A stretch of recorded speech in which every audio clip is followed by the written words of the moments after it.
Hello and welcome to the English class. In today's video lecture, we will talk about note making and abstraction. What is note making and what are the points which should be followed? What are the steps which should be followed while making notes on a given topic or on a given passage? So, what is note making? We will see first. So, a note making is an advanced writing skill which is acquiring increasing importance due to the knowledge explosion. So there is a need to remember at least the main points on any given subject So note making, why we do note making? So note making saves our time, energy and the space at the working place, or while attending lectures at school or maybe at college or at meeting. So note making makes very easy to revise the main points of the given topic or whenever we want. So the note making, it enhances the confidence to revise the topic to revise the topic whenever we want. So note making basically involves noting down the main points. So what is note making?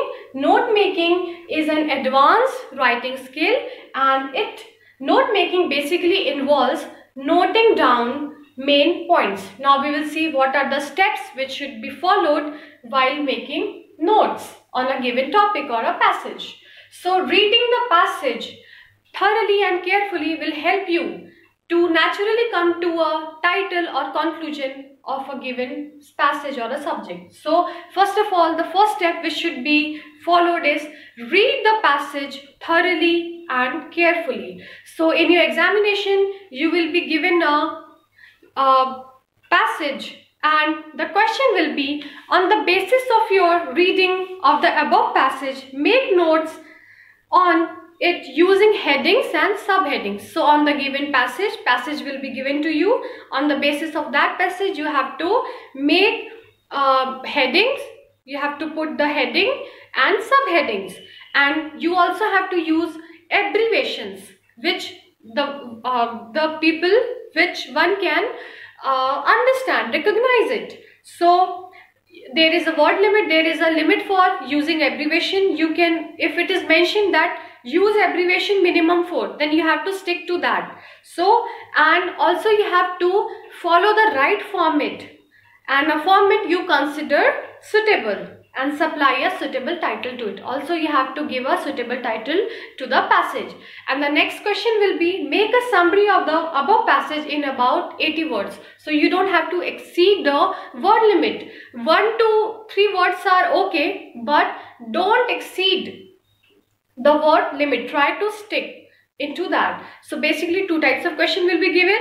First, on the basis of the reading of the above passage, make notes on it using headings and subheadings, and you also have to use abbreviations, and you have to give suitable title. And another question is, make a summary of the given passage in about 80 words or 100 words, whatever. So we will see the steps. So read the passage thoroughly and carefully. So naturally, after reading the passage carefully, you will come to a conclusion or a title. You must underline the important points, main points.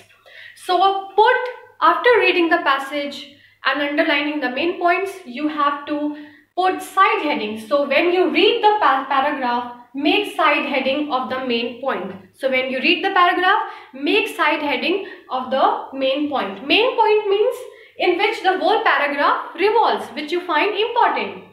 So next step is use abbreviations for long words. So you can use abbreviations, symbols here, and we will talk about this in the video lecture. So use abbreviation for long words.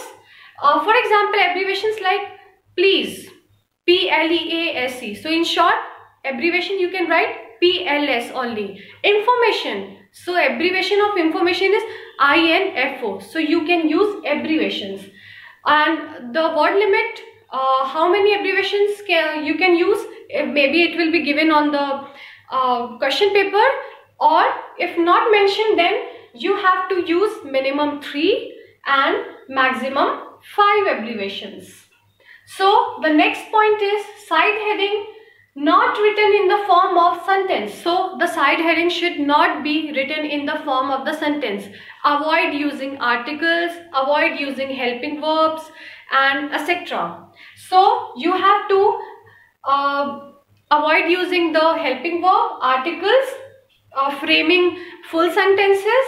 So try to use short sentences. So side heading is not written in the full sentence. For example, discipline has to be maintained. Your main point is discipline has to be maintained. So it is a lengthy sentence.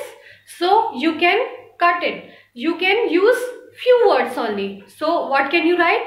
Discipline to be maintained. So what you have to do is, so avoid using framing, making full sentences. Minimum 2 and maximum 3 words can be used. Okay. So if not, then your answer will be incorrect, your abbreviation will be incorrect, and full sentence is incorrect. Pay attention here. So the next point is summary of the passage should be total 1/3 of the paragraph. So don't exceed it. So next you have to do is write the summary on the given passage. So the summary should be 1/3 of the passage. So it means if your passage is of if your paragraph is of 100 words, you only have to write 30 words. So your passage, your summary should be in your own words. Don't copy paste the summary. So it should be in your own words. So summary should be in your own words. Don't copy the passage. You have to write the summary neat and clean. So next, how can you use abbreviations? We will see. So abbreviations should be explained below the passage in the box. So if you are using abbreviations and symbols, you have to explain it completely. So you can also use symbols, words, abbreviations. So you have to explain the abbreviation below the passage, below summary. Use the format.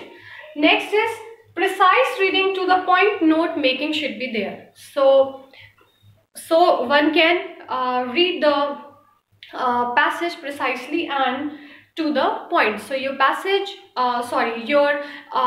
note making should be to the point. Avoid using long sentences, framing long sentences, so lengthy sentences. So next step which should be followed is refer back to the original passage to ensure that your summary is true reflection of the writer's idea. So go back to the main passage and be sure that your summary is the reflection to the writer's idea. So you also have to, as I mentioned, you also have to use abbreviations. In note making, abbreviations helps in writing information briefly. So first few words are enough. Like for information, you can write info. For please, you can write PLS. So such words you can use. So that was all about note making and abstraction. And one more thing, which is you can use abbreviation and symbols freely, and also you have to give suitable title to the passage. So that was all about the note making and abstraction. Thank you.